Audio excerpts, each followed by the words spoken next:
Hey you guys, and welcome to another book haul, which I am really excited for. Okay, maybe I'm just not that excited. I'm just excited to be taking a break from cleaning. Yeah, I just hate cleaning and reorganizing. There's just so much stuff to do. But here we go, because I recently went to the dollar store, so I got some books for just $1, which is always a good deal. So I'm going to show you them real quick. And the first one is The Will of Darkness by Douglas Preston and Lincoln Child. And this one has been on my brain. I just can't remember if this is like a first in a series or that I was planning to get or what. I don't even know, so I gotta check that out. But I'm gonna read the inside flap. A luxury ocean liner on its maiden voyage against the North Atlantic, awash in wealth and decadence. An ancient Tibetan box, its contents unknown, sealed with a terrifying warning. An FBI agent destined to confront what he fears most, himself. When the Argon walks the western sea, and darkness upon darkness wheels, the water shall rise up in a fury. So that sounds totes interesting, and I'm really looking forward to finding out more about that. The next books that I got are And Another Thing by Owen Cofer, and this is a continuance of The Hitchhiker's Guide to the Galaxy by Douglas Adams. And I got 2 copies, one to give to a friend, because I'm like, hey, $1. That's great. So I'm looking forward to rereading The Hitchhiker's Guide to the Galaxy soon, so I thought I'd get this one as well. And then the next one I found, I was really excited because it's been on my Amazon push list for quite some time now. It's like $6.80 hardcover on Amazon last time I checked, and I found it for $1. And this is The One Where the Kid Nearly Jumps to His Death and Lands in California, mouthful of a title, by Mary Hershey. Mom didn't think it was funny when I took off my leg at school, put it in my locker, and then tied a rag around my stump with fake blood on it. After that, though, the kids at school pretty much knew if anyone was going to be cracking jokes about my leg, it was going to be me. So this follows 13-year-old Alistair Hudson, aka Stump, who is forced to go spend the summer in California with his father, who split when he was 8, not too soon after his accident, so he really doesn't want to be there. And his father also remarried to some woman named Sky, and he's just like blah until he meets this like 15-year-old soap opera actress, and to kind of impress her, he tells her that he's a top-notch swimmer. He can't even swim. Like, he told her he got awards and stuff, I guess, and can't swim a lick. So he has to find out how to swim. He's having issues with the coach who's teaching him, and he also has to confront his father about the day of the accident. So this seems like funny and yet heart-wrenching kind of story, and I'm really looking forward to it.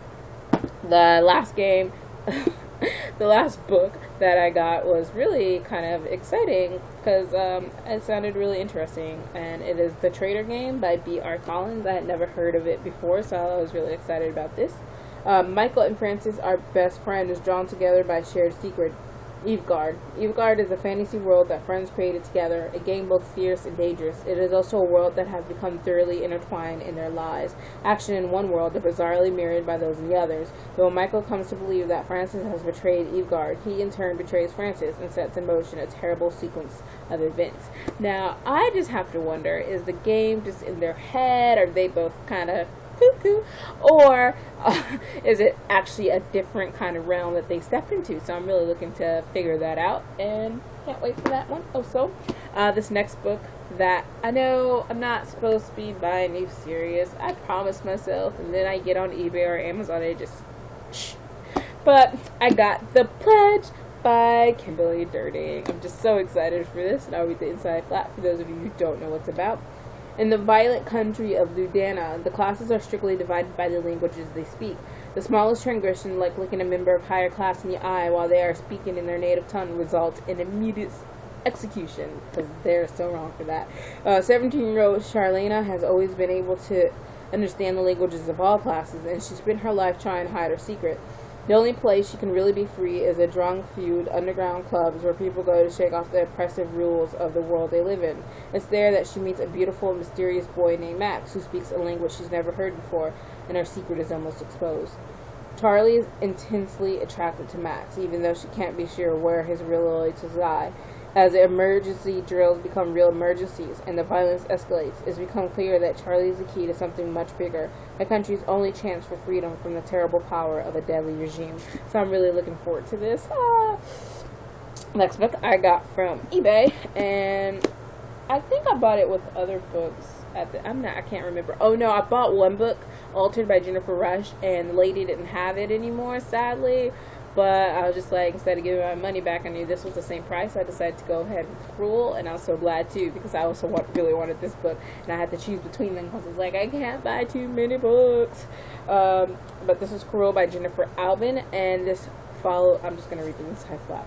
For generations, spinsters have been called by Arius Manipulation Service to work the looms and determine what people eat, where they live, how many children they have, and even when they die. Gifted with the rare ability to weave time with matter, Adelace is exactly what the guild is looking for, and in Aries, being chosen and as a spinster is everything a girl can want. It means privilege, eternal beauty, and being something other than a secretary. It also means the power to embroider the very fabric of life. But once you become a spinster, there's no turning back. Now caught in a web of lies and intrigue, Adelace must decide whom to trust. Her kind mentor, Enora, the handsome and mysterious valet, Jost, or the charismatic guild ambassador, Cormac Patton. They each have secrets, but Adelace is about to unravel the deadliest one of all, a sinister truth that could destroy reality as she knows it. So I'm really looking forward to this one, and this is the first in the series because I can't get away from series, and I'm sorry for the train that is coming. I have filmed this book haul a couple of times, so it's like every time something interrupts. Thank God it's just the train this time. So these next books I got from Books A Million. It was my first time going there, and they were only $2.99 each. And let's see, the first one that I found was this book that I never heard of before, but it's called The Awakening by Michael Carroll, and it's the first one in the series. And this follows, apparently in this world, superheroes, are a thing, and all of a sudden they all disappear. No one knows when during a big battle with some big super villain, and no one knows where. But then this newest generation of superheroes kind of learn. They get their superpowers, and they learn that it's not all being superheroes, not all it's cracked up to be, and they have to learn the difference between good and evil themselves. So I'm really looking forward to this one. The next book that I got was another book that was on my wish list. It was $6.80 hardcover on Amazon, and I found this one for $2.99, Books A Million, and it is Immortal Beloved by Kate Tarrant, and it follows this girl who's an immortal, but she's kind of getting sick of the pampered lifestyle or whatever, so she goes to this this village where all these immortals go, I guess, to live not in secret or whatever. And there she meets this other immortal who's kind of cute, and she kind of likes him, but then he has secrets apparently, and you know how that goes down. Well, I don't know because I haven't read the book yet, but I will one day. I'm really excited about that one. That's another one and another series because I really need to stop buying books in series. But this one I was really excited about, you guys. I basically almost squealed when I saw this in the store, like you have no idea. And it is This Dark Endeavor by Kenneth Opel. It's the first book in the Apprentice of Victor Frankenstein. I'm really looking forward to this one, and I love the border that it has in the book. I'm really excited for that. I'll just read the inside flap. The purest intentions can stir up the darkest obsessions. In this prequel to Mary Shelley's Gothic classic Frankenstein, 16-year-old Victor Frankenstein begins a dark journey that will change his life forever. Victor's twin, Conrad, has fallen ill, and no doctor can cure him. Unwilling to give up on his brother, Victor enlists his beautiful cousin Elizabeth and his best friend Henry on a treacherous search for the ingredients to create a forbidden elixir of life. Impossible odds, dangerous alchemy, and a bitter love triangle threaten their quest at every turn. Victor knows he must not fail, but his success depends on how far he is willing to push the boundaries of nature, science, and love, and how much he is willing to sacrifice. And back here it says, there is a passion in you that scares me, and I'm really looking forward to this. I have Frankenstein, so I'm going to read that first, and then I'm going to get to this one, and then I will allow myself to buy the second one unless I see it on sale somewhere. You see how that went? So moving on, I have these last two, and they are the two of the pre-orders that I got for this month. The last one I probably won't get until sometime next week. And the first one is Dance of the Red Death by Bethany Griffin, and this is the sequel, the second and last book in the Red Death saga. They called it a saga, but this is a sequel to Mask of the Red Death. And I originally gave the first one like 5 stars, and then I put it down to 4. It was good. I really liked it. I liked it, it seems, more than most people. I had really high hopes, and I had such high hopes for this one. I guess it was like one of my most anticipated when it got pushed back, and I was so sad. And let's just say in the end I ended up giving this a 3, and I was being really nice. It was okay. Yeah, things happened. I was not that happy, but I'm glad at least I finished a series. Yeah.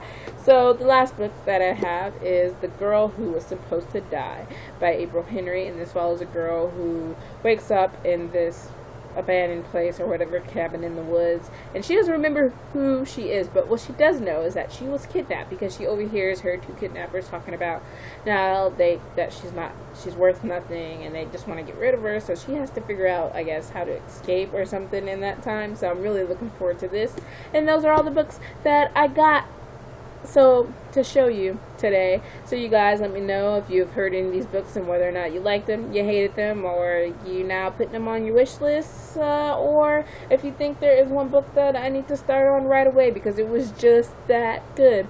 Let me know all your thoughts down in the comments below, and I will see you guys later.